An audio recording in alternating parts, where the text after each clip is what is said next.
નમસ્કાર, જય હિન્દ. હું આજે તમને એક સવાલ પૂછું કે શું કોઈ સ્ત્રીનું હરણ કરી લેવું કોઈ દિવસ એક સકારાત્મક વસ્તુ હોઈ શકે?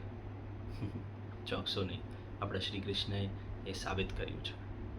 વાત છે રાજકુમારી રૂકમિણીની, જેમના વિવાહ ચેદીરાજ શિશુપાલ જોડે નક્કી થયેલા હતા. 100 પાપોના બદલે પણ ક્ષમાનો પ્રાપ્તિ શિશુપાલ.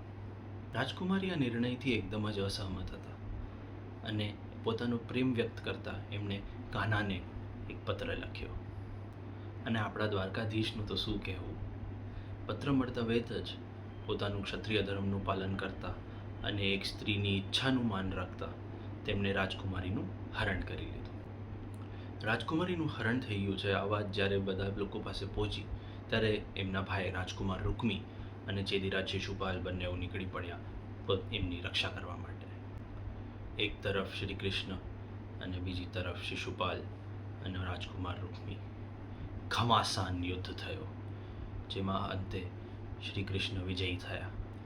પાપી શિશુપાલને પરાસ્ત કરીને અને રાજકુમારી રૂકમિણીને પોતાના સ્વર્ણિમ રથ ઉપર બેસાડીને તે નીકળી પડ્યા દ્વારકા માટે. ત્યાં પહોંચીને એકદમ ધૂમધામથી શ્રી કૃષ્ણએ રૂકમિણીજી જોડે વિવાહ કર્યા. આજના સમયમાં કૃષ્ણ અને રૂકમિણીના વિવાહની આ વાર્તા ફક્ત પ્રેમનું પ્રમાણ નથી, એ તે વિચારધારાનું પ્રમાણ છે જે કહે છે આપણને કે એક સ્ત્રીની ઈચ્છાનું માન રાખવાનું કેટલું જરૂરી છે.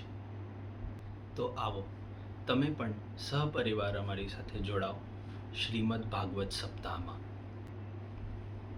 જય શ્રી કૃષ્ણ.